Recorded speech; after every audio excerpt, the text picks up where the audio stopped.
A mother is relieved tonight after a judge sentenced the man who killed her daughter to life in prison. In every home, behind every closed door, there's a story waiting to be uncovered. Welcome to Dark Whispers, where we dive deep into the hidden truths of domestic crime and the relationships that turn deadly. If you're drawn to real stories, powerful insights, and the shadows most people avoid, you're in the right place. Subscribe now and step into the whispers they never wanted you to hear. She had just turned 28. She was 4 months pregnant with twins, raising 2 babies under 2, and still trying to hold her life together. Halloween night, she was killed by the father of her children, shot 5 times, in the back. Girl. She wasn't attacking anybody. She was running. And the man who pulled that trigger? He stood in front of police and told them she was facing him, looked them dead in the eye, said it with his whole chest. The autopsy said otherwise. Every single bullet was in her back. This is the story of BreAnna Johnson, a mother, a daughter, a woman who had already survived this man once and did not get to survive him again. BreAnna Johnson was from St. Charles County, Missouri. By the time she was 28, she had 2 little boys, 6 months old and 16 months old. Let that sink in for a second. 2 babies, barely a year apart, and she was already pregnant again, this time with twins. She was not living some perfect life. She was grinding. She was mothering. She was doing what a lot of women do, trying to keep things together while loving someone who did not love her back the way she deserved. The man in her life was Daryl Tyson Jr. He was 41 years old. He was the father of her children, and he had already shown her exactly who he was. Because here is the part that matters. Before that Halloween night, before any of this became a news story, BreAnna had already ended up in a shelter, both eyes swollen shut. That is not an argument that got out of hand. That is not a misunderstanding. That is a man who put his hands on the mother of his children so badly that she had to pack up and leave with nowhere else to go. And she survived that. She got back up. She kept going. She was still here, still breathing, still raising those babies. And she was pregnant again. Moving on, because the story does not get lighter from here. Right before everything fell apart on Halloween night, BreAnna had done something that took real courage. She filed a domestic assault charge against Daryl Tyson Jr. She went to the system. She used the tools she was supposed to use. She said, out loud, "This man hurt me, and I am not staying quiet about it. Let me tell you something. That charge was sitting there, on record." The relationship had already reached a point where police paperwork existed. And still, on the night of October 31st, 2024, these two were in the same space. Now, one thing the investigators would later point out is that there were home cameras in that house. Cameras that should have recorded what happened that night. Cameras that Daryl Tyson Jr. turned off. Before the shooting, he made a decision, before that trigger was pulled, to make sure there would be no footage. Oh, so now? You want to talk about someone who claims this was sudden? Who claims he acted in self-defense? The man turned off the cameras first. That detail right there. Sit with it. Because what followed was not something that happened in the heat of a moment. This was a woman who had already filed charges against him. A woman who was 4 months along with his twins. A woman who had 2 of his sons sleeping somewhere in that home.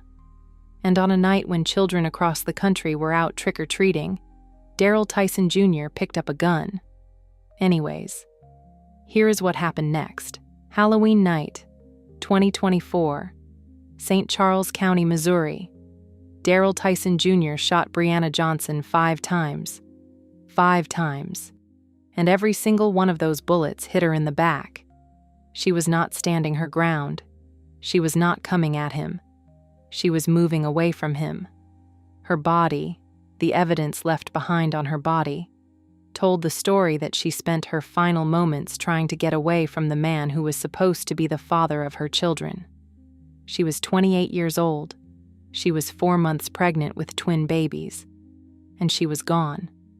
Along with her, the 2 unborn children she was carrying also died. In the state of Missouri, the law holds that life begins at conception, which means that when Daryl Tyson Jr. fired those 5 shots into BreAnna's back, he did not just take her life. Under the law, he took 3 lives that night.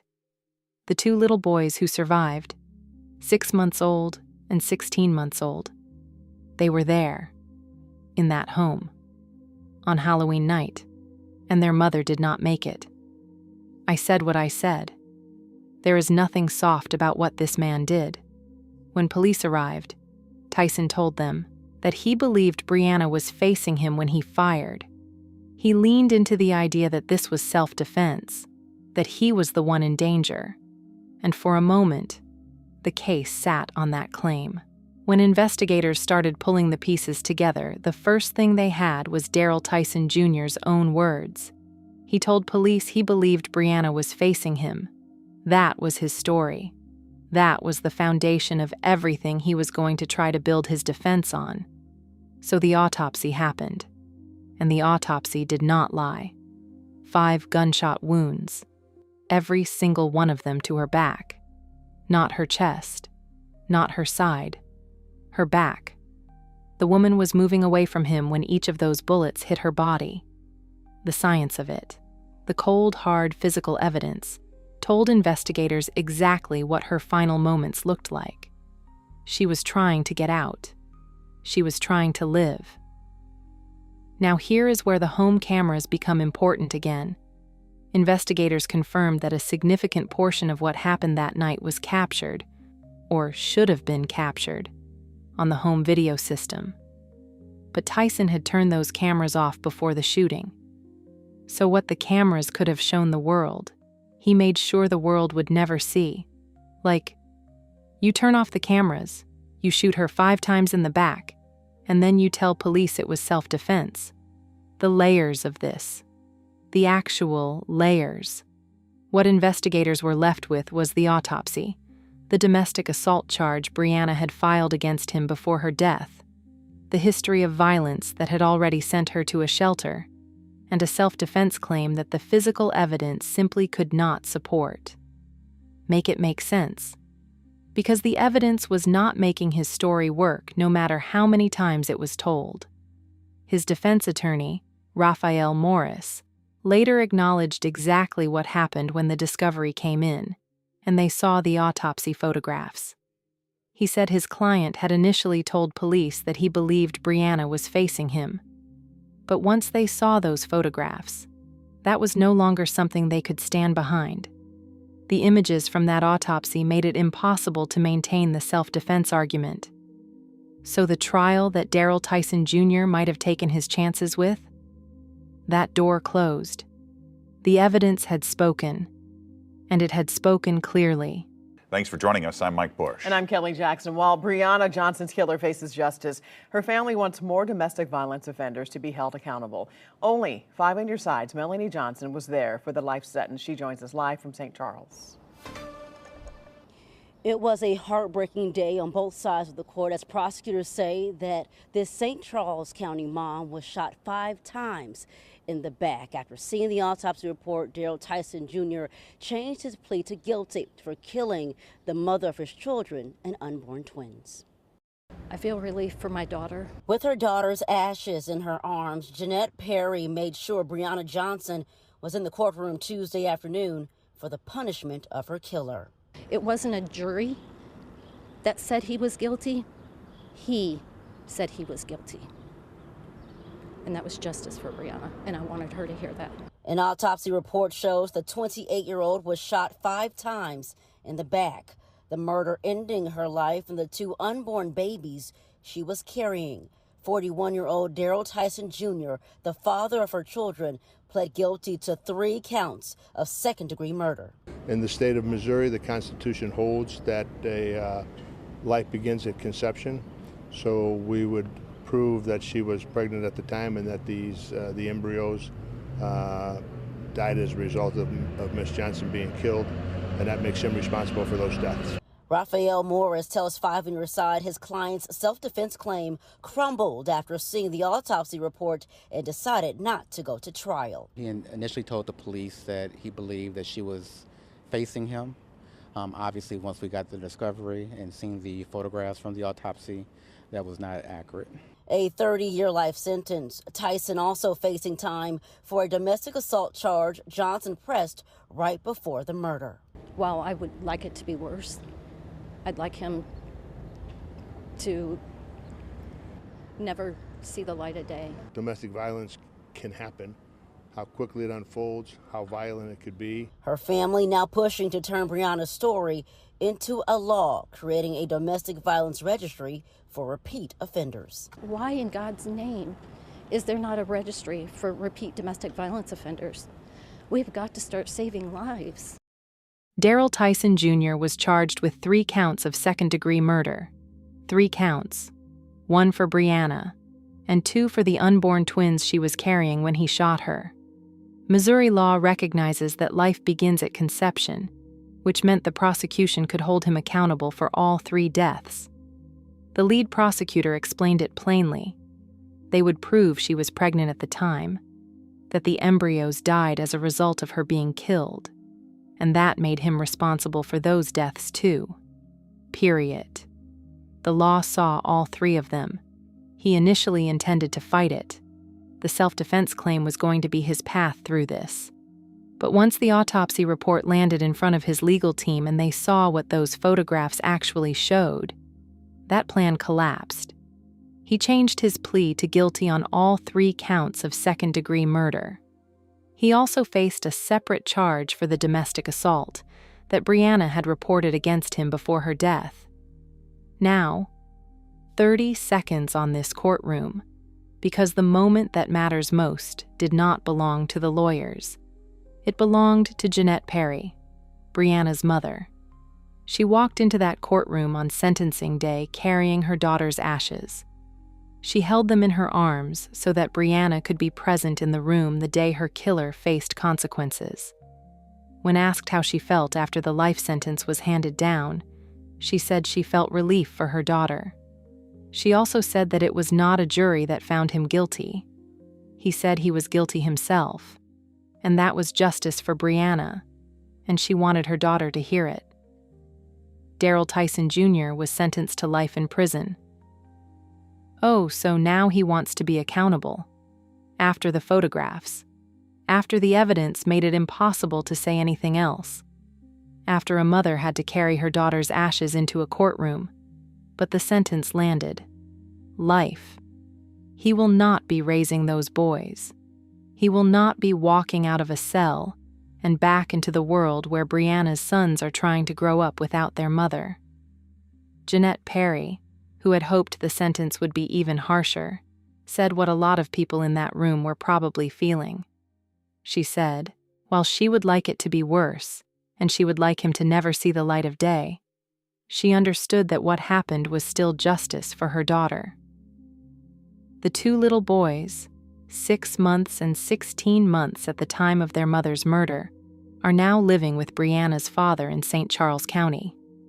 Moving on. Because this story does not end in that courtroom. Here is the thing about BreAnna Johnson's story that does not sit right. She did everything people tell victims to do. She left. She went to a shelter. She filed a charge against him. She used her voice. She put her name on a piece of paper and said, officially, that this man is dangerous. And the system took note, and then life kept moving, and she ended up back in his reach anyway. That is not a failure of one person. That is a failure of a structure that was never built tightly enough to actually protect women like her, and her family knows it. Because right now, in the wake of losing her, Jeanette Perry and the people who loved BreAnna are fighting for something they are calling BreAnna's Law. The idea is a domestic violence registry. something similar to what already exists for sex offenders, where repeat domestic violence offenders are tracked, listed, and visible to the public, so that the next woman who gets involved with someone like Daryl Tyson Jr. has a chance to know what she is walking into before it is too late. Jeanette Perry put it simply and directly. She asked why there is no registry for repeat domestic violence offenders. She said we have got to start saving lives. And honestly, what do you say to that? Because she is right. Daryl Tyson Jr. had already put BreAnna in a shelter with both eyes swollen shut before he ever fired that gun. That history existed. That damage existed. And there was no central, public-facing place where someone could have looked his name up and seen a pattern. Like, we track people who have harmed others. We have systems for that. But a man who beats the mother of his children badly enough that she flees with her face swollen, he gets to walk around without a public record that follows him.